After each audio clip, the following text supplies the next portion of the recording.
Welcome to the Pull the Chute podcast with Jeff and Jana. This is our weekly venture into the world of small to medium-sized businesses and the entrepreneurial spirit that drives success. So our goal here is to help you grow and to be the best you can be, both in business and personally. To do that, we identify and we discuss topics that will hopefully help you as you work to build a successful business. We also interview business owners and executives.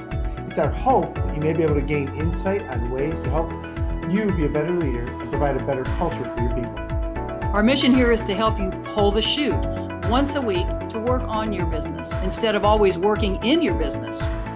So we hope you find these discussions insightful, helpful, and useful. And thanks for your support. We hope you enjoy today's podcast. Well, welcome everyone to the Pull the Chute podcast with Jeff and Jana. As always, we are so excited that you are here.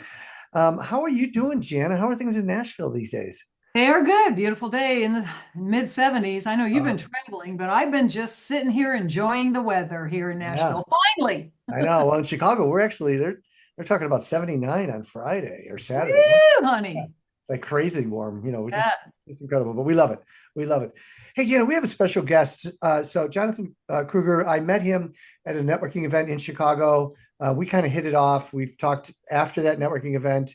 And he does some amazing things. And I thought it'd be very apropos, time sensitive to have him on board the podcast so we can talk about a couple of things that we're going to get to. But before we get to that, Jonathan, first of all, welcome to the show.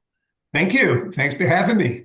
Appreciate it. And Jonathan, do us a favor because you guys can do it way better than we ever could. We always ask our guests to give a little background about who you are and how you got to where you're at today. So if you wouldn't mind doing that, we'd appreciate it. You got it. Well, I'm in the Chicagoland area. I actually been here for about 22 years. My wife and I moved from Florida. We were living in the Boca del Rey Beach area. We were there for about 20 years. It was too nice down there. So we decided to move up to Chicago.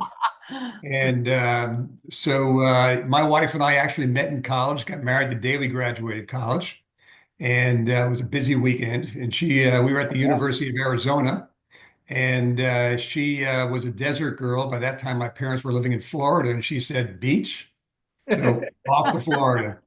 And my wife's a college professor. She's a professor of poetry and literature, very cultured, and we figured we wanted to be near a bigger city. We had some friends here in Chicago. So we said, let's move to Chicago. We don't want to be in Florida forever. And we've been up here for about 20 years or so. We're celebrating our 43rd wedding anniversary coming up, which is right there at the top of my resume. And my wife is amazing. So things are going good. It's interesting. My story was that in college, I was studying philosophy and religion, and I figured, what am I going to do with it? And ended up getting a degree in education, became a school teacher, early childhood education. And after a few years, and after getting beat up by 35 6-year-olds, I realized that it wasn't right for me, and I wanted to be of value and be of some service. So I actually went into the financial services field, where I could be of some value, make a difference in people's lives, but also have the ability to provide for the family and do some things in that area too. So I was very young, did okay, but then I moved into training and developing. I moved into management. I went to regional sales, divisional sales, and national sales. And I used to run the national sales team and build national sales teams for Fortune 500 companies. And we used to train and develop other wealth advisors in the area of tax planning strategies, estate planning, executive comp, and so forth. And I did that up to about 7 years ago. And my wife said, you've been on the airplane for 3-4 days a week. Mm-hmm. It's time for you to stay home. And so I decided to go back into practice. I didn't want to go to work for a big firm. So I hooked up with a firm here in Chicagoland, which is an independent firm, completely open architecture. What's interesting, we have a 100-year history, 3 generations, very large firm. We manage like $6 billion worth of assets. So we have the ability to provide full service planning for just about everybody, anywhere from someone who's starting out to someone who's worth $1 billion. And my practice is focused on the area of tax planning strategies and helping people save money and when it comes to their taxes. And that's like a great place for me to start in my conversations with people. Yeah, I love that because it's interesting because one of my friends is an estate planning lawyer, and one of the things that he helps people do is, when they pass on, is to help the recipients of the money to not have to pay as much in taxes.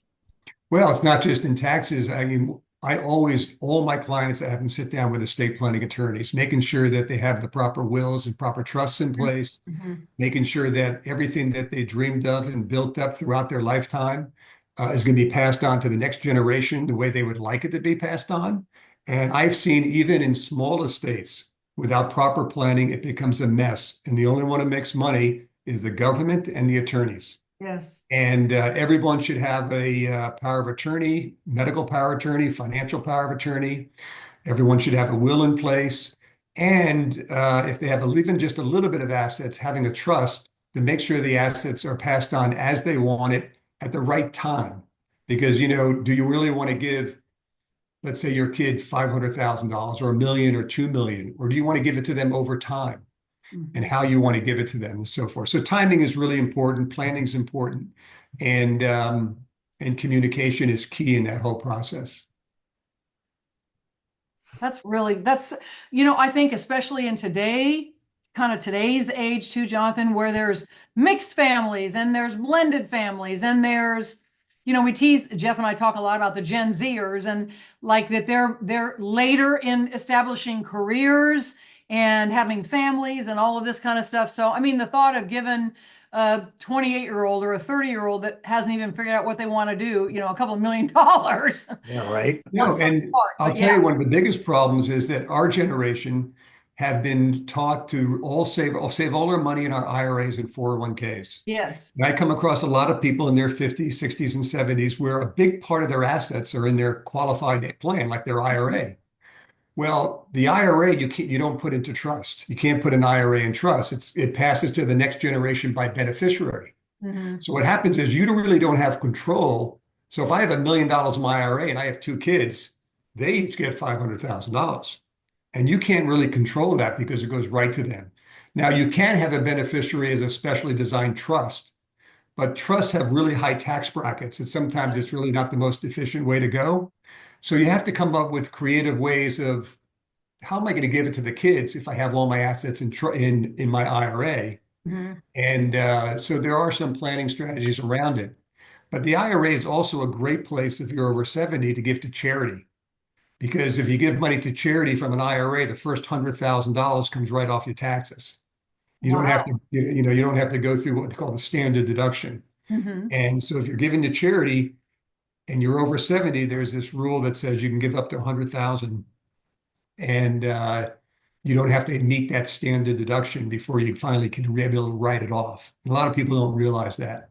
Wow. So when you say charity, you're saying nonprofit in general. Nonprofit, whether you're going to give to your local church, your local temple, or you're going to give to the boys clubs, Make-A-Wish Foundation, whatever it might be, So Jonathan, when you and I met, we were talking and you said something very interesting to me that I wanted to kind of bring up because it goes towards what we talk about a lot in this, and that's, business, and we talk leadership and all this other stuff.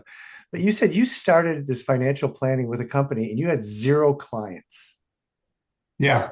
And 7 years later, but talk about that. What did that take? So, my previous practice was training and developing and supporting wealth advisors. So when we made a decision that, no, I did not want to be on the road any longer, and I was doing really well, but I was also at a stage of life where I could walk away. It was okay, but not necessarily ready to retire. So, I went to the firm and I said, listen, I want to come on board. And usually if you want to come on board, you want to hire experienced people who have a big book of business and lots of clients.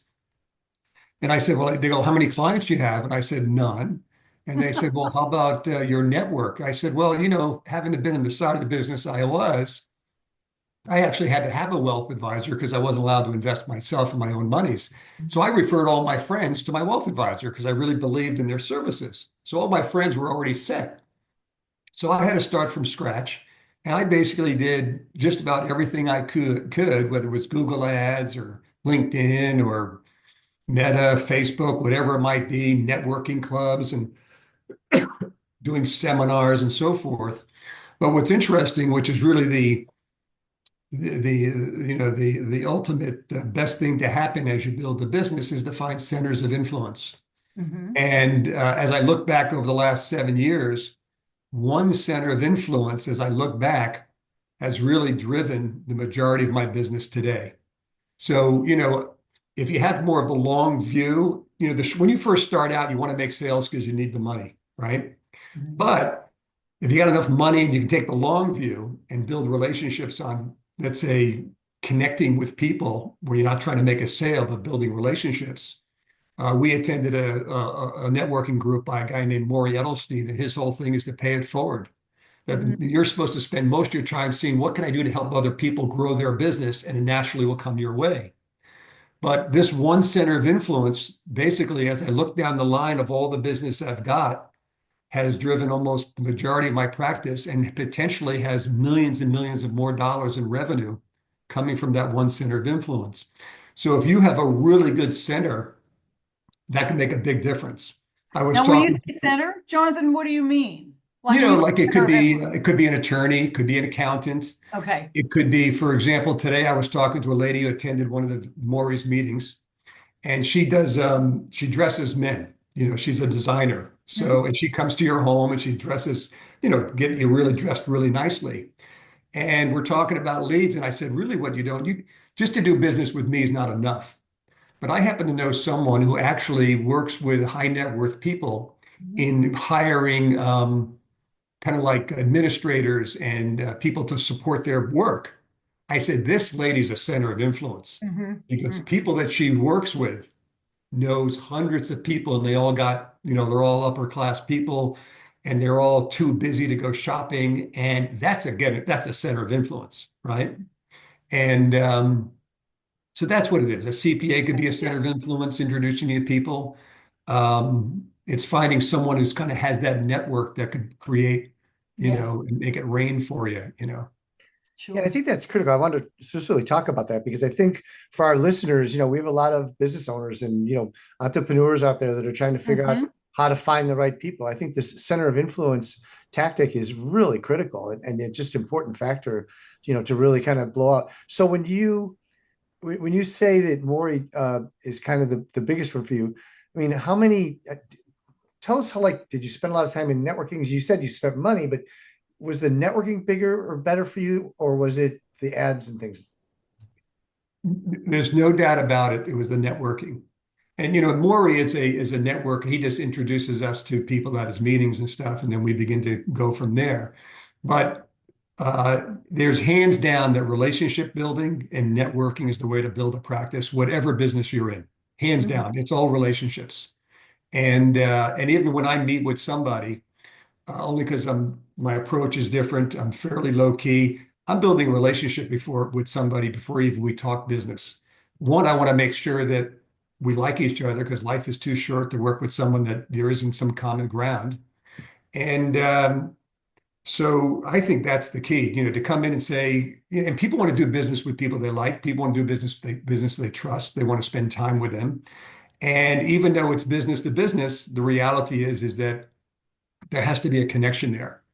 And I think that's key with growing a business. It's tough at the very beginning because at the beginning, as you're growing, you need sales. So you have to, when I was training people and building divisions, and we were building it, it's a combination of, okay, I need these sales today, but I also need to think about the long term. And that's where these centers of influence come in. So you have to think in your particular industry, who are the centers of influence?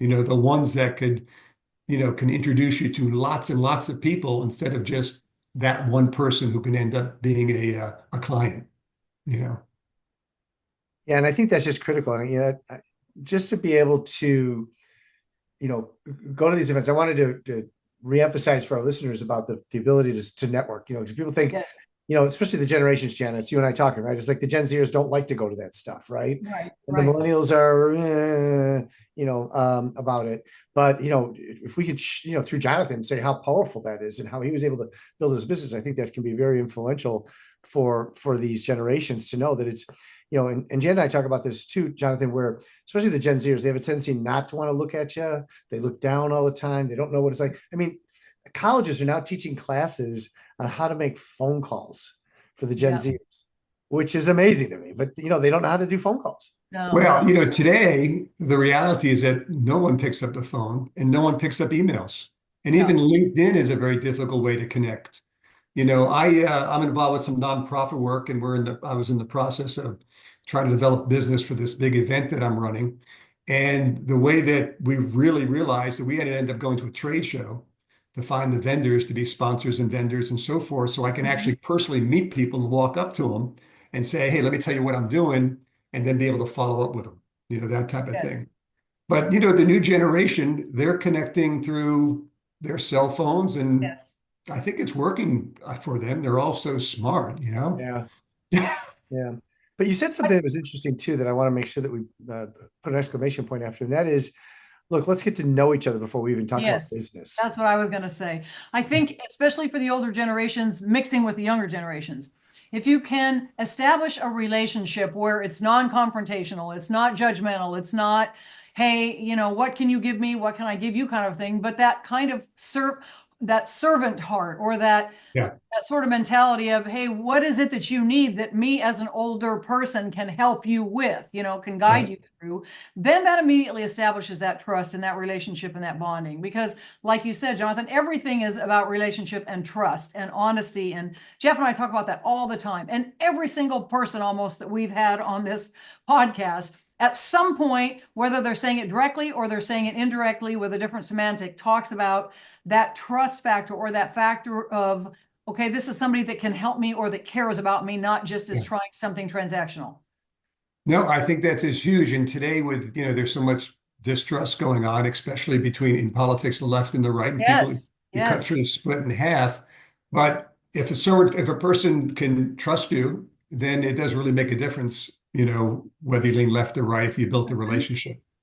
Or I would even go even further, whether you're Black or white, Christian, Hindu, Buddhist, Muslim, whatever it might be, you're finding that common ground at a deeper level, and you're connecting, knowing that the person's going to do the right thing for me. Yes. Yeah, absolutely. Hey, Jonathan, we'd be remiss if we didn't jump into your profession, which is tax. So let's jump in there real quick. We're coming up on tax day. So this podcast should drop in a week or so, March. Where am I at? March 19th, it'll probably drop. So that's good. So we're about a month before tax day. Let's talk about what advantages people could take from your advice to kind of save them on some tax stuff that's coming up. Well, nobody likes paying taxes, and I don't care how patriotic you are, and obviously we all should pay our fair share, but the reality is that it could be a big chunk. So if we could find ways to be able to reduce our taxes as part of our overall planning, that's huge. Yes. And, to start with, you think, okay, where can I get a tax deduction? Well, today people get tax deductions by getting their 401ks or their IRAs. And you can only put so much money into a 401k and an IRA. With an IRA, it's $7,000 or $8,000. 401k, it could be up to $30,000, $40,000, $50,000 if there's a little bit of matching. But if you're making a lot of money, there actually are strategies where you can put away $100,000, $200,000, $400,000, $500,000 and get a tax deduction. And why it's important for us to talk about it now is that you can actually set up some of these programs even for 2024, even though we've passed the year. Even ideally, if you haven't filed your taxes, which most haven't, then it's easily to do. You can do it even if you have, and then just kind of redo it. But the reality is, if you're a corporation, we're talking about people who own companies and own businesses. This plan is called a cash balance defined benefit pension plan. The 401k plan and the IRA is what we call defined contribution. You define the contribution. The government tells you what it is, $7,000, $8,000, $40,000, whatever it might be. And then whatever you have at the end, you have at the end. And that's what we're most familiar with. The defined benefit plan defines the benefit. And it says, and the government tells you what that benefit is. And then then the actuaries reverse the process and says, based on your age, based on what you make, based on the number of employees you have, this is how much money you can put away. And I've had some people been able to put away. I have one couple, they made a lot of money. They were able to put away $1 million and get a tax deduction stamped by the IRS. I was able to work with a business owner who had 30 employees. He was able to put away $900,000. And what was amazing is that 85% of it went to him as the owner. Only 15% went to the employees. I got another business. He's putting away $500,000. He can put away more, but we're reducing a little bit. and we got 95% going to him, even though he has 30, 40 employees. So, and this is not like, how am I going to invest my money and all that kind of stuff? That comes secondary. What we do is we do a census, we do an analysis, and then we give it to the third-party administrator, which is called the TPA, and the actuaries fill out the numbers and we fine-tune it. And basically, it's a numbers game. And if the numbers work, you do it. If the numbers don't work, you don't do it. So basically, it doesn't cost anything for us to do the analysis, but it's worth exploring, especially if you're concerned about, I had a big year in 2024, is there still time? If there's not, then we look at 2025. But, people who are making money, then the question is that, can I get a big tax deduction? The other areas of value is what we call some of these non-qualified strategies where I can't get a deduction, but are there ways for me to have money to grow tax deferred and take it out tax free? So that's kind of like a Roth. Yes. A Roth is the money goes tax deferred. I don't get a deduction up front, but it grows tax deferred. I take it out tax free, which is really a great thing because taxes are actually at our all-time low. The government's currently trying to make it lower. And I'd rather pay the tax today than have the big tax burden in the future. Right. In these type of plans, you actually could discriminate among your employees and just have it for a select few, and it's unlimited. It's kind of a Roth, it's kind of a rich person's Roth, a Roth alternative, and there's a lot of flexibility with it. So I'm a big believer in diversification, a little bit here, a little bit here, a little bit here, so that not all of your eggs are in one basket. And another key to investing is short-term, mid-term, long-term. If you invest everything for the short term, then you get burned in the long term. If you get everything for the long term and then something happens and you need the money, then you get in trouble. So you have to actually have 3 different buckets and potentially 4 buckets, which is the next generation. But mainly most of us, 3 different buckets, short term, mid term, long term, and then you manage money accordingly. The pension plan's more of a long term, and a certain amount of your assets should go there. So it's pretty simple. It's already approved, stamped by the IRS. It's been around forever. And for the listeners, the reality is that there's no cost to get the analysis done. You look at the numbers, and if the numbers work, it works. So That's great. Love it. And there's still time. Love it, love it, love it. Hey, if people want to get a hold of you, Jonathan, and ask more questions, how can they do that? Well, you can call me. You can probably email me best, which would be J Kruger, JKRUGER, at rothschildwealth.com. ROTHS child, CHILD, wealth.com. And if it doesn't work, the truth is you can call me on my cell. I'm a pretty easygoing guy. You call me on my cell, which is 630-842-9229. And we're doing that. Again, 63, it sounds like a commercial, 630-842-9229. Yeah, but we're doing this all over the country for people. And again, planning is good, investing is good, but saving taxes is even a lot more fun. Yes. Absolutely. Absolutely. Good. Jonathan, thanks so much for being on the show. We really appreciate your insight. Thanks for sharing some of the ways that you've built your business too. So, this is a double bonus kind of a podcast for us because we got to hear that, plus how to get the tax relief. So we appreciate that so much. So again, Jonathan, thanks for being on, and we're excited to share your story. Great. Hey guys, thank you. Appreciate it. You're doing a great job. Thank you. Thanks so much. All righty. Take care. And to all our listeners out there, we always, as always, thank you for your responses and your feedback and your emails. Jan and I love when you do that. So keep them coming. And just always remember that we're here if you ever need us. So Jana at janalandry.com or Jeff at pullthechute.net. If you have any questions, let us know as well. Until the next time, folks, stay safe and be healthy.